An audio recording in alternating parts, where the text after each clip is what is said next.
Hello students, welcome to my channel. ഇന്നത്തെ വീഡിയോയിൽ when all the forfeited shares are not reissued അങ്ങനത്തെ ഹെഡിൽ വരുന്ന രണ്ട് എക്സസൈസ് പ്രോബ്ലംസ് ആണ് ഞാൻ ഡിസ്കസ് ചെയ്യുന്നത്. അപ്പോൾ അതിൽ ഈ ടെക്സ്റ്റ് ബുക്കിൽ ഇപ്പോഴത്തെ ടെക്സ്റ്റ് ബുക്കാണ് അക്കൗണ്ട് ഫോർ കമ്പനീസ് TS ഗ്രവാളിൻ്റെ ടെക്സ്റ്റ് ബുക്കിൽ എക്സസൈസ് ക്വസ്റ്റ്യൻ നമ്പർ 106 അതാണ് ഞാൻ ഡിസ്കസ് ചെയ്യുന്നത്. അപ്പോൾ ഞാൻ ആദ്യം ക്വസ്റ്റ്യൻ വായിക്കാം. ക്വസ്റ്റ്യൻ്റെ XYZ limited invited application four issuing 50,000 equity shares ₹10 each. Amount was payable. അപ്പോൾ ആപ്ലിക്കേഷൻ അലോട്ട്മെൻറ്റ് ഫസ്റ്റ് കോൾ മണിയൊക്കെ തന്നിട്ടുണ്ട്. കമ്പനി ഇഷ്യൂ ചെയ്യുന്നത് 50,000 ഷെയർസാണ്. അത് കഴിഞ്ഞിട്ട് ക്വസ്റ്റ്യനിൽ പറയുകയാണ് ആപ്ലിക്കേഷൻ റിസീവ്ഡ് 75,000 ഷെയർസ്. അപ്പോൾ 50,000 ആണ് കമ്പനി ഇഷ്യൂ ചെയ്തത്, പക്ഷേ 75,000 ഷെയർസിൻ്റെ ആപ്ലിക്കേഷൻ റിസീവ് ചെയ്തു. ദാറ്റ് മീൻസ് അത് ഓവർ സബ്സ്ക്രിപ്ഷൻ ആണ്. എക്സസ് മണീനെ കമ്പനിക്ക് വേണമെങ്കിൽ റിജക്റ്റ് ചെയ്യാം, അല്ലെങ്കിൽ പ്രോറാറ്റ ബേസിസ് അലോട്ട്മെൻറ്റ് നടത്താം, അല്ലെങ്കിൽ രണ്ടിൻ്റെയും കോമ്പിനേഷൻസ് കൂടി കമ്പനിക്ക് ഷെയർസ് ഇഷ്യൂ ചെയ്യാം. പക്ഷേ ഈ ക്വസ്റ്റ്യനിൽ പറയുന്നത് and pro rata allotment was made as. അപ്പോൾ ഇവിടെ പ്രോറാറ്റ അലോട്ട്മെൻ്റ് ആണ് നടത്തുന്നത്. അപ്പോൾ അതെങ്ങനെയാണ് നടത്തുന്നത്? Applicants for 40,000 shares were allotted 30,000 shares on pro rata basis എന്ന് പറഞ്ഞാൽ 40,000 ഷെയർസ് അപ്ലൈ ചെയ്തവർക്ക് കമ്പനി 30,000 ഷെയർസാണ് അലോട്ട് ചെയ്യുന്നത്. ഓക്കെ, ദാറ്റ് മീൻസ് എക്സസ് ആയിട്ടുള്ള 10,000 ഷെയർസ് പ്രോറാറ്റ ബേസിസിൽ നമ്മൾ കാണിക്കണം. അത് കഴിഞ്ഞിട്ട് applicants for 35,000 shares were allotted 20,000 shares on pro rata basis എന്ന് വെച്ചാൽ to the applicants of 35,000 shares company allotted 20,000 shares. അപ്പോൾ അതിൻ്റെ എക്സസ് വരുന്നത് എത്രയാണ്? 15,000 ഷെയർസ്. അപ്പോൾ 15,000 ഷെയർസിൻ്റെ application money pro rata basis allot ചെയ്യാൻ കമ്പനി റീറ്റെയിൻ ചെയ്യുന്നു മനസ്സിലാക്കണം. അതുകഴിഞ്ഞിട്ട് Ramu to whom 1,200 shares were allotted out of the group applying 40,000 shares എന്ന് പറഞ്ഞാൽ ഫസ്റ്റ് ഗ്രൂപ്പിൽ പെട്ട ആളാണ് രാമു. അപ്പോൾ അയാൾ എത്ര 1,200 ഷെയർസ് അലോട്ട് ചെയ്തിട്ടുണ്ട്. അപ്പോൾ fail to pay the allotment money, അയാൾ അലോട്ട്മെൻറ്റ് മണി പേ ചെയ്തിട്ടില്ല എന്നാണ് പറയുന്നത്. അപ്പോൾ അലോട്ട്മെൻറ്റിൻ്റെ അരിയേഴ്സ് കാൽക്കുലേറ്റ് ചെയ്യണം. ഓക്കെ, അത് കഴിഞ്ഞിട്ട് അയാൾ ഇമ്മീഡിയറ്റ്ലി ഫോർഫീറ്റ് ചെയ്യുന്നെന്ന് പറയുന്നുണ്ട്. അത് കഴിഞ്ഞിട്ട് വേറൊരു share holder Shamu applied 700 shares out of the group applying 35,000 shares എന്ന് വെച്ചാൽ സെക്കൻഡ് കാറ്റഗറിയിൽപ്പെട്ട ഷെയർ ഹോൾഡറാണ്. ഷാമു എന്ത് പേ ചെയ്തിട്ടില്ല? ഫസ്റ്റ് ആൻഡ് ഫൈനൽ കോൾ പേ ചെയ്തിട്ടില്ല. എന്നിട്ട് ഷാമുവിൻ്റെ ഷെയർസും ഫോർഫീറ്റ് ചെയ്യുന്നുണ്ട്. അത് കഴിഞ്ഞിട്ട് ഫോർഫീറ്റ് ചെയ്ത ഷെയർസിൽ 1,000 ഷെയർസ് വേറെ റീഇഷ്യൂ ചെയ്യുന്നുണ്ട് അറ്റ് 8 per ഷെയർ എന്നൊക്കെ പറയുന്നുണ്ട്. അത് കഴിഞ്ഞിട്ട് നമുക്ക് ആദ്യം വർക്കിംഗ് നോട്ട്സ് നോക്കാം. വർക്കിംഗ് നോട്ട്സിൽ ഞാനിവിടെ ക്ലിയർ ആയിട്ട് എഴുതിയിട്ടുണ്ട്. റിസീവ് ചെയ്ത ആപ്ലിക്കേഷൻ 75, അലോട്ട് ചെയ്തത് കമ്പനി 50,000 ഷെയർസാണ്. അപ്പോൾ ഇതിലെ എക്സസ് എത്രയാണ്? 25,000 ഷെയർസാണ് നമുക്ക് മനസ്സിലായി. ഓക്കെ, അത് കഴിഞ്ഞിട്ട് 25,000 ഷെയർസ് കമ്പനി ഈ ക്വസ്റ്റ്യനിൽ പ്രോറാറ്റ ബേസിസിൽ മാത്രമേ അലോട്ട്മെൻറ്റ് നടത്തുന്നുള്ളൂ. ഓക്കെ, റിജക്ഷനെ പറ്റിയൊന്നും പറയുന്നില്ല. അപ്പം ഞാൻ ക്വസ്റ്റ്യന് തന്നിരിക്കുന്നത് കാറ്റഗറൈസ് ചെയ്തിരിക്കുകയാണ്. 40,000 അപ്ലൈ ചെയ്തവർക്ക് 30,000 കൊടുത്തു. എക്സസ് 30,000 ഷെയർസിൻ്റെ application money that is 30,000 rupees. അത് അലോട്ട്മെൻറ്റിലേക്ക് അഡ്ജസ്റ്റ് ചെയ്യാൻ വേണ്ടി ഈ കാറ്റഗറിയിൽപ്പെട്ട ആൾക്കാരുടെ അലോട്ട്മെൻറ്റിലേക്ക് അഡ്ജസ്റ്റ് ചെയ്യാൻ വേണ്ടി കമ്പനി റീറ്റെയിൻ ചെയ്ത് വെച്ചിരിക്കുകയാണ്. അത് കഴിഞ്ഞിട്ട് സെക്കൻഡ് കാറ്റഗറിയും അതേപോലെ എക്സസ് 15,000, 35,000 മൈനസ് 20, 15,000 ഷെയർസിൻ്റെ ആപ്ലിക്കേഷൻ മണി. എപ്പോഴും എക്സസ് ഷെയർസ് ഇൻറ്റു ആപ്ലിക്കേഷൻ മണിയെ ചെയ്യാൻ പാടുള്ളൂ. ആ അത്രയും application money that is 45,000 rupees company ഇവരുടെ അലോട്ട്മെൻറ്റ് മണിയിലേക്ക് അഡ്ജസ്റ്റ് ചെയ്യാൻ വേണ്ടി മാറ്റി വെച്ചിരിക്കുകയാണ്. അപ്പോൾ ഇത്രയും കാര്യങ്ങൾ നമുക്ക് ക്വസ്റ്റ്യൻ മനസ്സിലായി. അതുകൊണ്ട് രാമു എന്നൊരു ഷെയർ ഹോൾഡർ അയാളുടെ അലോട്ടഡ് ഷെയർസ് നമുക്ക് ക്വസ്റ്റ്യനിൽ തന്നിട്ടുണ്ട്. അയാൾ കാറ്റഗറി 1-ൽ പെട്ട ആളാണെന്ന് പറഞ്ഞിട്ടുണ്ട്. അപ്പോൾ നമുക്ക് അപ്ലൈഡ് ഷെയർസ് കണ്ടുപിടിക്കണം. ഈ അപ്ലൈഡ് ഷെയർസ് കണ്ടുപിടിക്കുന്നത് എന്തിനാണെന്ന് വെച്ചാൽ ഈ പർട്ടിക്കുലർ ഷെയർ ഹോൾഡർ അലോട്ട്മെൻറ്റിന് അരിയേഴ്സ് നടത്തിയിട്ടുണ്ട്, അലോട്ട്മെൻറ്റ് മണി പേ ചെയ്തിട്ടില്ല. അപ്പോൾ അയാളുടെ അലോട്ട്മെൻറ്റ് ഇൻ അരിയേഴ്സ് കാൽക്കുലേറ്റ് ചെയ്യാൻ വേണ്ടിയിട്ടാണ് നമ്മൾ ഈ കാൽക്കുലേഷൻസ് ചെയ്യുന്നത്. ഓക്കെ, അപ്പോൾ അപ്ലൈഡ് ഷെയർസ് 1,600 ഷെയർസ്. അപ്പോൾ നമുക്ക് കാൽക്കുലേറ്റ് ചെയ്യുമ്പോൾ 1,599.99 എന്നൊക്കെ വരും. റൗണ്ട് ചെയ്തിട്ടാണ് 1,600 ഷെയർസിലോട്ട് മാറ്റിയിരിക്കുന്നത്. ഓക്കെ, അപ്പോൾ അലോട്ട് ചെയ്ത ഷെയർസ് 1200 ഷെയർസ്, അപ്ലൈ ചെയ്തത് 1600 ഷെയർസ് നമുക്ക് മനസ്സിലായി. അപ്പോൾ അപ്ലൈ ചെയ്ത ഷെയർസ് കണ്ടുപിടിക്കുന്നത് എങ്ങനെയാണെന്ന് വെച്ചാൽ നമ്മൾ ഈ കാറ്റഗറി വേണം നോക്കാൻ. ഈ കാറ്റഗറിയിൽ പെട്ട ആളല്ലേ. അപ്പോൾ എന്താണോ കണ്ടുപിടിക്കേണ്ടത്, അപ്ലൈഡ് ഷെയർസാണ് കണ്ടുപിടിക്കേണ്ടത്. അപ്പോൾ ഈ കാറ്റഗറിയിൽ അപ്ലൈഡ് ഷെയർസ് എന്ന് പറഞ്ഞാൽ 40,000. അപ്പോൾ 40,000 ഡിവൈഡഡ് ബൈ 30,000 ഇൻറ്റു 1200, അങ്ങനെയാണ് അയാളുടെ അപ്ലൈഡ് ഷെയർസ് കണ്ടുപിടിക്കുക. അത് കഴിഞ്ഞിട്ട് അപ്പോൾ 1600 അപ്ലൈ ചെയ്തപ്പോൾ കമ്പനി അയക്ക് 1200 ഷെയർസ് അലോട്ട് ചെയ്തു. അത് മനസ്സിലായല്ലോ. അത് കഴിഞ്ഞിട്ട് ഇനി എക്സസ് ആപ്ലിക്കേഷൻ മണി കണ്ടുപിടിക്കണം. എക്സസ് ആപ്ലിക്കേഷൻ മണി എന്ന് വെച്ചാൽ 1600 ഷെയർസിൻ്റെ ആപ്ലിക്കേഷൻ മണിയാണ് അയാൾ പേ ചെയ്തത്. That is 1600 into application money 3 രൂപ, 4800. പക്ഷേ കമ്പനി അലോട്ട് ചെയ്തത് 1200 ഷെയർസാണ്. അപ്പോൾ കമ്പനി 1200 ഷെയർസിൻ്റെ ആപ്ലിക്കേഷൻ മണി മാത്രമേ അക്കൗണ്ട് ചെയ്യുന്നുള്ളൂ. ഓക്കെ.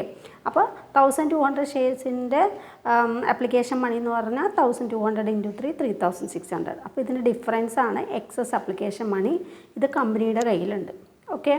അത് കഴിഞ്ഞിട്ട് അയാളുടെ ആക്ച്വൽ അലോട്ട്മെൻറ്റ് മണി എത്രയാണെന്ന് കണ്ടുപിടിക്കുക. അലോട്ട്മെൻറ്റ് മണി എത്രയാണ്? അലോട്ട് ചെയ്ത shares into allotment money, that is 1200 into 4, 4800. Okay. Excess application money നമ്മളിവിടെ കണ്ടുപിടിച്ചിട്ടുണ്ട് 1200 റുപ്പീസ് അല്ലേ. ആ 1200 കമ്പനിയുടെ കയ്യിലുണ്ട്. ആരുടെ മണിയാണ് അത്? രാമുവിൻ്റെ മണിയാണ്. ഓക്കെ.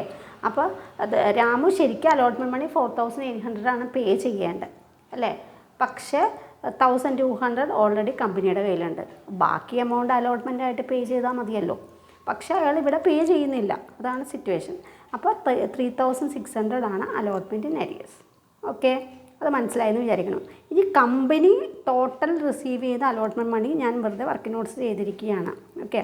അപ്പോൾ ടോട്ടൽ അലോട്ട്മെൻറ്റ് മണി ഡ്യൂ എത്രയാണ്? കമ്പനി അലോട്ട് ചെയ്യുന്ന ടോട്ടൽ ഷെയർസ് 50,000 ഷെയർസാണ്. 50,000 ഇൻറ്റു അലോട്ട്മെൻറ്റ് മണി 2 lakhs. എന്നിട്ട് കമ്പനി എത്ര രൂപയാണ് റീറ്റെയിൻ ചെയ്ത് വെച്ചിരിക്കുന്നത്? ഒരു 30,000ഉം ഒരു 45,000ഉം കമ്പനി അലോട്ട്മെൻറ്റിൽ അഡ്ജസ്റ്റ് ചെയ്യാൻ വേണ്ടി മാറ്റി വെച്ചിട്ടുണ്ട്. കമ്പനിയുടെ കയ്യിലുണ്ട്. അപ്പോൾ അത് സബ്ട്രാക്ട് ചെയ്തിട്ടുള്ള ബാക്കി ഫിഗർ പബ്ലിക്കിൻ്റെ നിന്ന് കളക്ട് ചെയ്താൽ മതിയല്ലോ. അപ്പോൾ 2 lakhs ആണ് ടോട്ടൽ മണി ഡ്യൂ ആയിരിക്കുന്നത്. അതിൽ 75,000 കമ്പനിയുടെ കയ്യിൽ ഓൾറെഡി ഉണ്ട്. അപ്പോൾ അത് സബ്ട്രാക്ട് ചെയ്യുക. പക്ഷേ ഇവിടെ അലോട്ട്മെൻറ്റിൽ അരിയേഴ്സ് ഉണ്ട്. അതുകൊണ്ട് അലോട്ട്മെൻറ്റിൽ അരിയേഴ്സ് നമ്മൾ സബ്ട്രാക്ട് ചെയ്യണം. ബാക്കി 1,21,400 ആണ് കമ്പനി കളക്ട് ചെയ്ത അലോട്ട്മെൻറ്റ് മണി എന്ന് പറയുന്നത്. ഓക്കെ. അപ്പോൾ ഇത് വേണം നമ്മളുടെ അലോട്ട്മെൻറ്റ് മണിയുടെ റെസീപ്റ്റ് എൻട്രിയിൽ കാണിക്കേണ്ട എമൗണ്ട്. ഓക്കെ. ബാങ്ക് അക്കൗണ്ട് ഡെറ്റഡ് ടു ഷെയർ അലോട്ട്മെൻറ്റ് എന്നുള്ള എൻട്രിയിൽ. ഓക്കെ. പിന്നെ ഇവിടെ ഷാമുവിൻ്റെ അപ്ലൈഡ് ഷെയർസാണ് നമുക്ക് ക്വസ്റ്റ്യൻ തന്നിരിക്കുന്നത്.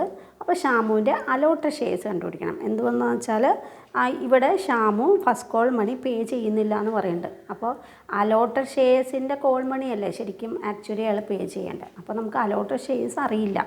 അതുകൊണ്ടാണ് ഇവിടെ അലോട്ടഡ് ഷെയർസ് നമ്മൾ കാൽക്കുലേറ്റ് ചെയ്യുന്നത്. അപ്പോൾ അലോട്ടഡ് ഷെയർസ് കണ്ടുപിടിക്കാൻ എന്ത് ചെയ്യണം?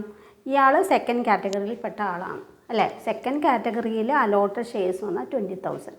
അപ്പോൾ എന്താണോ കണ്ടുപിടിക്കാനുള്ളത് അതിൻ്റെ ടോട്ടൽ ഷെയർസ് വേണം ന്യൂമറേറ്റർ ആയിട്ട് എഴുതാൻ. അപ്പോൾ 20,000 ഡിവൈഡഡ് ബൈ 35,000 ഇൻറ്റു 700. അപ്പോൾ അയാളുടെ അലോട്ടഡ് ഷെയർസ് നമുക്ക് കിട്ടി. ഓക്കെ. അപ്പോൾ നമുക്ക് ഇനി എൻട്രിയിലേക്ക് പോവാം. അപ്പോൾ എൻട്രിയിലേക്ക് ഡിസ്കസ് ചെയ്യുമ്പോൾ ഫസ്റ്റ് എൻട്രി എന്താ വരുന്നത്?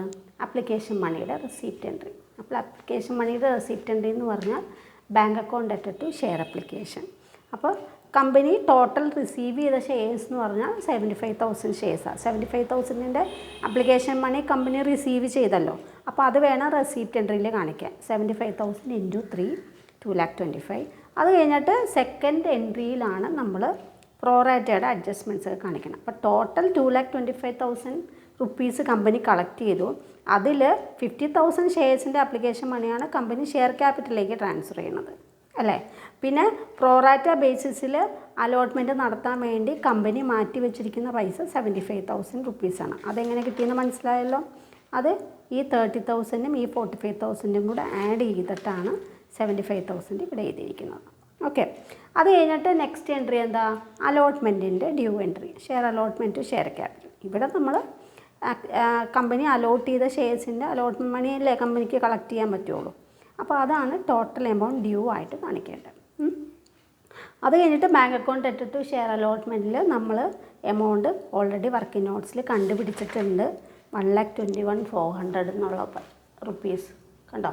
ഈ 1,21,400 എങ്ങനെ കിട്ടിയത്? ടോട്ടൽ അലോട്ട്മെൻറ്റ് മണിയിൽ നിന്ന് പ്രോറാറ്റ ബേസിസിൽ അലോട്ട് ചെയ്യാൻ കമ്പനി മാറ്റി വെച്ചിരിക്കുന്ന പൈസ സബ്ട്രാക്ട് ചെയ്യുക. അതുപോലെ അലോട്ട്മെൻറ്റിൽ ഒരാൾ അരിയേഴ്സ് വരുത്തിയിട്ടുണ്ട്, അതും സബ്ട്രാക്ട് ചെയ്തിട്ടുള്ള എമൗണ്ടാണ് നമ്മൾ bank account debtor to share അലോട്ട്മെൻറ്റിൽ കാണിക്കേണ്ടത്. ഓക്കെ, അത് കഴിഞ്ഞിട്ടുള്ള എൻട്രി എന്താ? അത് കഴിഞ്ഞിട്ട് അലോട്ട്മെൻറ്റിൻ്റെ പേ ചെയ്യാത്തത് കൊണ്ട് ആ ഷെയർ ഹോൾഡറിനെ ഫോർഫീറ്റ് ചെയ്യുന്നുണ്ട് ഇമ്മീഡിയറ്റ്ലി. അപ്പോൾ ഫോർഫീറ്റ് എൻട്രി വേണം അടുത്ത് നമ്മൾ കാണിക്കാൻ. Forfeit entry share capital account debtor to share allotment to share forfeiture. മനസ്സിലായില്ലേ? അപ്പോൾ ഇത് പാറിൽ ഇഷ്യൂ ചെയ്യുന്ന ഷെയർസ് ഇഷ്യൂ ചെയ്യുന്നത് പാറിലാണ്. അതുകൊണ്ട് പാറിൻ്റെ ഫോർഫീറ്റ് എൻട്രി വേണം നമ്മൾ എഴുതാൻ. ഷെയർ ക്യാപിറ്റൽ നമ്മൾ കോൾഡ് അപ്പ് എമൗണ്ട് കാണിക്കുക. അപ്പോൾ ഈ ഷെയർ ഹോൾഡറെ എന്തൊക്കെയാണ് കോൾ ചെയ്തിട്ടുള്ളൂ? ആപ്ലിക്കേഷനും അലോട്ട്മെൻറ്റും മാത്രമേ കോൾ ചെയ്തിട്ടുള്ളൂ. അലോട്ട്മെൻറ്റ് പേ ചെയ്യാത്തതുകൊണ്ട് അപ്പോൾ തന്നെ ഇമ്മീഡിയറ്റ്ലി അയാളെ ഫോർഫിറ്റ് ചെയ്യണം. അപ്പോൾ കമ്പനി അയാളെ ടോട്ടൽ കോൾ ചെയ്തത് 3 + 4 7 റുപ്പിയാണ്. അങ്ങനെയാണ് 1,200 × 7. 1,200 നിന്ന് അയാളുടെ അലോട്ടഡ് ഷെയർസ്. അലോട്ടഡ് ഷെയർസ് അല്ലേ കമ്പനിക്ക് ഫോർഫിറ്റ് ചെയ്യാൻ പറ്റുള്ളൂ. അപ്പോൾ allotted shares into total called up 7 rupee അത് എഴുതി. പിന്നെ ടു ഷെയർ അലോട്ട്മെൻറ്റ് നമ്മൾ ഓൾറെഡി കണ്ടുപിടിച്ചിട്ടുണ്ട്. ഇവിടെ നമ്മൾ അൺപെയ്ഡ് എമൗണ്ടാണ് എഴുതുക.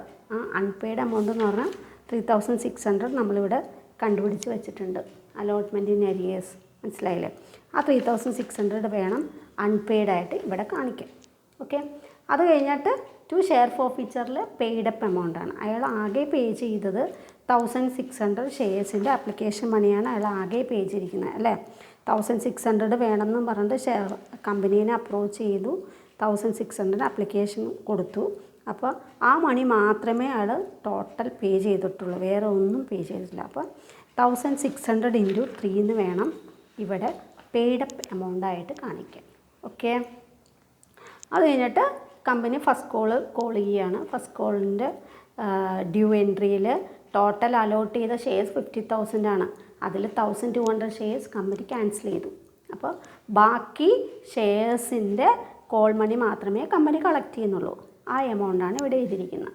ഓക്കെ, അത് കഴിഞ്ഞിട്ട് നെക്സ്റ്റ് ഇനി കോളിൻ്റെ റെസിപ്റ്റ് എൻട്രി. കോളിൻ്റെ റെസിപ്റ്റ് എൻട്രിയിൽ ടോട്ടൽ 1,46,400 ആണ് കമ്പനി കളക്ട് ചെയ്യേണ്ടത്. പക്ഷേ ഇവിടെ ഷാമു എന്നൊരു ഷെയർ ഹോൾഡർ, അയാളുടെ അപ്ലൈഡ് ഷെയർസ് ക്വസ്റ്റ്യനിൽ 700 തന്നിട്ടുണ്ട്. അലോട്ടഡ് ഷെയർസ് നമ്മൾ 400 കണ്ടുപിടിച്ചു. അപ്പോൾ അലോട്ടഡ് ഷെയർസിൻ്റെ കോൾ മണി അയാൾ പേ ചെയ്തിട്ടില്ല അല്ലേ. അപ്പോൾ അത് ആ എമൗണ്ട് ടോട്ടൽ കോൾ മണിയിൽ നിന്ന് മൈനസ് ചെയ്തിട്ട് ബാക്കിയുള്ള എമൗണ്ട് അല്ലേ കമ്പനി കളക്ട് ചെയ്തിട്ടുള്ളൂ. അത് വേണം ഇവിടെ കാണിക്കാൻ. അത് കഴിഞ്ഞിട്ട് ഇപ്പോൾ ഷാമുവിനെയും എന്ത് ചെയ്യുകയാണ് കമ്പനി ഫോർഫിറ്റ് ചെയ്യുകയാണ്. ഫോർഫിറ്റ് ചെയ്യുമ്പോൾ share forfeiture to share first call to share forfeiture. മനസ്സിലായില്ലേ? ഷെയർ ഫോർഫീച്ചർ അല്ല, ഷെയർ ക്യാപിറ്റൽ അക്കൗണ്ടാണ്. തെറ്റ് പറ്റിയതാണ്. ഷെയർ ക്യാപിറ്റൽ അക്കൗണ്ട് ഡെറ്ററിൻ്റെ അവിടെ നമ്മൾ എന്ത് ചെയ്താൽ കോൾഡ് അപ്പ് എമൗണ്ട് ചെയ്താൽ. ഇവിടെ ഈ ഷെയർ ഹോൾഡറിന് ആപ്ലിക്കേഷനും അലോട്ട്മെൻറ്റും കോൾ മണിയൊക്കെ കോൾ ചെയ്തിട്ടുണ്ട്. അപ്പോൾ 400 × 10. 400 എന്ന് വെച്ചാൽ അലോട്ടഡ് ഷെയർസ്. എപ്പോഴും ഫോർഫിറ്റൊക്കെ ചെയ്യുമ്പോൾ allotted shares into called up into paid up അങ്ങനെയാണ് ചെയ്യാം. അപ്പോൾ 400 × 10 called up amount to share first കോളിൻ്റെ അവിടെ അയാൾ അടയ്ക്കാത്ത പൈസയല്ലേ, അൺപെയ്ഡ് 400 × 3. മനസ്സിലായില്ലേ? ടു ഷെയർ ഫോർഫീച്ചറിൻ്റെ അവിടെ പെയ്ഡപ്പ് എമൗണ്ടാണ്. പെയ്ഡപ്പ് എന്ന് പറയുമ്പോൾ അയാളിവിടെ ആപ്ലിക്കേഷൻ മണിയും അലോട്ട്മെൻറ്റ് മണിയും പേ ചെയ്തിട്ടുണ്ട്. അതുകൊണ്ടാണ് ഇവിടെ കാണിച്ചത്. ഓക്കെ, അത് കഴിഞ്ഞിട്ട് ഇവിടെ നിങ്ങൾക്കൊരു സംശയം ഉണ്ടാവും. ഷാമുവിൻ്റെ ഇതിൽ നമ്മൾ എക്സസ് മണിയൊക്കെ ഒന്നും കണ്ടുപിടിച്ചിട്ടില്ല, എന്തുകൊണ്ടാണെന്നൊരു ഡൗട്ട് വരും. ഷാമുവിൻ്റെ അവിടെ എക്സസ് മണിയൊന്നും കണ്ടുപിടിക്കാത്ത എന്താ, അലോട്ട്മെൻറ്റിൽ അരിയേഴ്സ് വരുമ്പോൾ മാത്രമേ നമ്മൾ എക്സസ് മണിയെ കണ്ടുപിടിച്ചിട്ട് അലോട്ട്മെൻറ്റിന് അരിയേഴ്സ് കണ്ടുപിടിക്കേണ്ട ആവശ്യമുള്ളൂ. ഓക്കെ, അപ്പോൾ ഇവിടെ പ്രോറാറ്റ ബേസിസിൽ ഇഷ്യൂ ചെയ്ത ഷെയർസിൽ അലോട്ട്മെൻറ്റിന് അരിയേഴ്സ് ആരെങ്കിലും നടത്തിയിട്ടുണ്ടെങ്കിൽ മാത്രമേ നമുക്ക് മറ്റേ കാൽക്കുലേഷൻസൊക്കെ ആവശ്യമുള്ളൂ. കോൾ മണിയാണ് പേ ചെയ്യാത്തതെങ്കിൽ നമ്മൾ ജസ്റ്റ് അലോട്ടഡ് ഷെയർസ് ക്വസ്റ്റിന് തന്നിട്ടുണ്ടെങ്കിൽ അത് വെച്ച് പ്രോബ്ലം ചെയ്യാം. അപ്ലൈഡ് ആണ് തരുന്നെങ്കിൽ നമ്മൾ അലോട്ടഡ് ഷെയർസിൻ്റെ കാൽക്കുലേഷൻ മാത്രം ചെയ്തിട്ട് സാധാരണ പോലെ പ്രോബ്ലം ചെയ്യുക. ഓക്കെ, അപ്പോൾ അത് കഴിഞ്ഞിട്ട് പിന്നെ റീഇഷ്യൂ ചെയ്യുന്ന എൻട്രിയാണ് പറയുന്നത്. അപ്പോൾ റീഇഷ്യൂ ചെയ്യുന്നത് എത്ര ഷെയർസ് റീഇഷ്യൂ ചെയ്യണം? 1,000 ഷെയർസാണ് റീഇഷ്യൂ ചെയ്യണം. അപ്പോൾ ടോട്ടൽ കമ്പനി ഫോർഫീറ്റ് ചെയ്ത് എത്രയാണ്? 400 + 1,200 ഷെയർസാണ് ഫോർഫീറ്റ് ചെയ്തത്. ഓക്കെ. അപ്പോൾ അതിൽ 1000 ഷെയർസ് മാത്രമേ റീഇഷ്യൂ ചെയ്യുന്നുള്ളൂ. അപ്പോൾ 1000 ഷെയർസിൻ്റെ റീഇഷ്യൂ എൻട്രി ചെയ്തി. 1000 ഷെയർസ് റീഇഷ്യൂ ചെയ്യണത് എത്ര രൂപയ്ക്കാണ്? റീഇഷ്യൂഡ് അറ്റ് 8 per share എന്ന ക്വസ്റ്റ്യനിൽ പറയണം. 8 per share എന്ന് വെച്ചാൽ 8 രൂപയ്ക്കാണ് റീഇഷ്യൂ ചെയ്യണത് ആസ് ഫുള്ളി പെയ്ഡപ്പ്. ഈ പെയ്ഡപ്പ് എന്ന് പറയുന്ന വാല്യൂ എപ്പോഴും നമ്മൾ ഷെയർ ക്യാപിറ്റലിൽ വേണം കാണിക്കാൻ. അപ്പോൾ ഇവിടെ ഫുള്ളി പെയ്ഡപ്പ് എന്ന് പറഞ്ഞതുകൊണ്ട് ഫേസ് വാല്യൂ ആണ് കാണിക്കുക. ഇപ്പോൾ സപ്പോസ് ക്വസ്റ്റ്യനിൽ 9 പെയ്ഡപ്പ് എന്ന് പറയുകയാണെങ്കിൽ ഇൻറ്റു 9 ചെയ്യണം. അപ്പോൾ ഇവിടെ ഫുള്ളി പെയ്ഡപ്പ് എന്ന് പറഞ്ഞാൽ എപ്പോഴും ഫേസ് വാല്യൂ വേണം ഇൻറ്റു ചെയ്യാം. പിന്നെ റീഇഷ്യൂ ചെയ്യണത് 8 രൂപയ്ക്കാണ്. അപ്പോൾ ബാങ്കിൻ്റെ അവിടെ 1000 × 8. അപ്പോൾ നമ്മൾ 1000 × 8ഉം 1000 × 10 വേണം നമ്മൾ ആദ്യം എഴുതാൻ. അത് കഴിഞ്ഞിട്ട് നമ്മൾ ഡിഫറൻസ് എവിടെ വരുന്നതെന്ന് നോക്കണം. അപ്പോൾ ഇവിടെ ഡിഫറൻസ് വരുന്ന ഡെബിറ്റിലാണ്. അപ്പോൾ ഡെബിറ്റിൽ വരുമ്പോൾ ഷെയർ ഫോർഫീച്ചർ അക്കൗണ്ട്. അപ്പോൾ ഷെയർ ഫോർഫീച്ചർ അക്കൗണ്ട് എന്ന് പറഞ്ഞാൽ ഡിസ്കൗണ്ടിലാണ് നമ്മൾ റീഇഷ്യൂ ചെയ്യണമെന്നാണ് എൻ്റെ മീനിങ്. ഓക്കെ. അപ്പോൾ 2000 കിട്ടി. ഇനി നമ്മൾ അടുത്ത entry share forfeiture to capital reserve, ആ എമൗണ്ടാണ്. അപ്പോൾ ഇവിടെ എന്ന് വെച്ചാൽ ഷെയർ ഫോർഫീച്ചർ ടു ക്യാപിറ്റൽ റിസർവിൽ നമ്മൾ ഏത് എമൗണ്ടാണ് കാണിക്കുക? എപ്പോഴും ഫോർഫീറ്റ് ചെയ്ത ഷെയർ ഫോർഫീച്ചർ അക്കൗണ്ടിൻ്റെ എമൗണ്ടും റീഇഷ്യൂ ചെയ്ത ഷെയർ ഫോർഫീച്ചറിൻ്റെ അക്കൗണ്ടിൻ്റെ എമൗണ്ടും തമ്മിലുള്ള ഡിഫറൻസാണ് നമ്മളെപ്പോഴും ഷെയർ ഫോർഫീച്ചർ അക്കൗണ്ടിൽ കാണിക്കുക. പക്ഷേ ഇവിടെ ഡയറക്റ്റായിട്ട് നമുക്ക് സബ്ട്രാക്റ്റ് ചെയ്യാൻ പറ്റില്ല. എന്തുകൊണ്ടാണെന്ന് വെച്ചാൽ നമ്മൾ 1000 ഷെയർസ് മാത്രമേ റീഇഷ്യൂ ചെയ്യുന്നുള്ളൂ. പക്ഷേ ഫോർഫീറ്റ് ചെയ്യുന്നത് എത്ര ഷെയർസാണ്? 1200 + 400 ഷെയർസ്, ദാറ്റ് ഈസ് 1600 ഷെയർസ് നമ്മൾ ഫോർഫീറ്റ് ചെയ്യുന്നുണ്ട്. അതിൽ 1000 ഷെയർസ് മാത്രമേ റീഇഷ്യൂ ചെയ്യുന്നുള്ളൂ. അപ്പോൾ നമുക്ക് ഈ ഫോർഫീച്ചർ ഈ 4800ഉം ഈ 2800ഉം കൂടെ ആഡ് ചെയ്തിട്ട് അതിൽ നിന്ന് 2000 നമുക്ക് സബ്ട്രാക്റ്റ് ചെയ്ത് എഴുതാൻ പറ്റില്ല. ഓക്കെ. ഫുൾ ഫോർഫീറ്റഡ് ഷെയർസും റീഇഷ്യൂ ചെയ്യണമെന്ന് പറയുകയാണെങ്കിൽ നമുക്കങ്ങനെ ചെയ്യാമായിരുന്നു. പക്ഷേ ഇവിടെ part of the forfeited shares മാത്രമേ നമ്മൾ ഇവിടെ റീഇഷ്യൂ ചെയ്യുന്നുള്ളൂ. അപ്പോൾ നമ്മൾ ഒരു കാൽക്കുലേഷൻ ചെയ്യണം. അതെന്ത് കാൽക്കുലേഷനാണ് ചെയ്യുക? ഇവിടെ 400 ഷെയർസിൻ്റെ ഫോർഫീറ്റഡ് എമൗണ്ട് നമുക്കറിയാം 2800. അത് നമ്മൾ 400 ഷെയർസ് ഫോർഫീറ്റ് ചെയ്ത എമൗണ്ട് 2800 നമ്മുടെ എൻട്രിയിലുണ്ട്. പക്ഷേ ബാക്കി 600 ഷെയർസ് ആരുടെയാണ്? രാമുവിൻ്റെ ആണെന്ന് ക്വസ്റ്റ്യനിൽ പറഞ്ഞിട്ടുണ്ട്. മനസ്സിലായില്ലേ? The reissued shares includes all the forfeited shares of Shamu. ഷാമുവിൻ്റെ ഷെയർസ് മുഴുവനും ഇൻക്ലൂഡ് ചെയ്യണം. ബാക്കിയുള്ളത് ആരുടെ ആയിരിക്കും? രാമുവിൻ്റെ ആയിരിക്കും. അപ്പോൾ ഷാമുവിൻ്റെ 400 ഷെയർസിൻ്റെ ഫോർഫീറ്റഡ് എമൗണ്ട് നമുക്ക് ഓൾറെഡി അറിയാം. നമ്മുടെ ക്വസ്റ്റ്യനിൽ ഇത് കണ്ടോ, 400 × 7 എന്ന് പറഞ്ഞ് എഴുതിയിട്ടുണ്ട്, 2800 അല്ലേ? ഷെയർ ഫോർഫീച്ചറിൽ പെയ്ഡപ്പ് എമൗണ്ടാണ് കാണിക്കണം.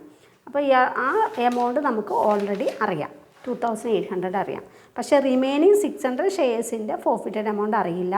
അതിന് പകരം നമുക്ക് 1200 ഷെയർസിൻ്റെ ഫോർഫീറ്റഡ് എമൗണ്ടേ അറിയുള്ളൂ. 1200 ഷെയർസിൻ്റെ ഫോർഫീറ്റഡ് എമൗണ്ട് എത്രയാണ്? 4800. അത് മാത്രമേ നമുക്കിവിടെ അറിയുള്ളൂ. അപ്പോൾ 1200 ഷെയർസിൻ്റെ ഫോർഫീറ്റഡ് എമൗണ്ട് അറിയാമെങ്കിൽ അതിൽ നിന്ന് നമുക്ക് 600 ഷെയർസിൻ്റെ ഫോർഫീറ്റഡ് എമൗണ്ട് കണ്ടുപിടിച്ചുകൂടെ? 4800 ആണ് 1200 ഷെയർസിൻ്റെ ഫോർഫീറ്റഡ് എമൗണ്ട്. അപ്പോൾ 600 ഷെയർസിൻ്റെ ഫോർഫീറ്റഡ് എമൗണ്ട് എത്രയാണെന്ന് കണ്ടുപിടിക്കുക. അപ്പോൾ 2400 കിട്ടും. ഇത് രണ്ടും കൂടെ ആഡ് ചെയ്യുമ്പോഴാണ് ഫോർഫീറ്റഡ് എമൗണ്ടിൻ്റെ ടോട്ടൽ കിട്ടുക 5200. ഈ 5200ൽ നിന്ന് നമുക്ക് എന്ത് ചെയ്യാം? ഇവിടെ റീഇഷ്യൂ ചെയ്യുമ്പോഴുള്ള ഫോർഫീറ്റഡ് എമൗണ്ട് 2000, അത് സബ്ട്രാക്റ്റ് ചെയ്യാം. ബാക്കി എമൗണ്ടാണ് നമ്മൾ ക്യാപിറ്റൽ റിസർവിലേക്ക് ട്രാൻസ്ഫർ ചെയ്യുന്നത്. ഓക്കെ. അപ്പോൾ ഈ പ്രോബ്ലം ഞാൻ ഡീറ്റെയിൽ ആയിട്ട് എക്സ്പ്ലെയിൻ ചെയ്തിട്ടുണ്ട്. അപ്പോൾ ഇതൊരു ഇമ്പോർട്ടൻറ്റ് ക്വസ്റ്റ്യൻ ആണ്. ഇങ്ങനത്തെ ക്വസ്റ്റ്യൻസൊക്കെ എക്സാമിന് വരാൻ സാധ്യതയുള്ളതാണ്. അപ്പോൾ അടുത്ത വീഡിയോയിൽ ഞാൻ അടുത്ത പ്രോബ്ലം എക്സ്പ്ലെയിൻ ചെയ്യാം. Okay, thank you.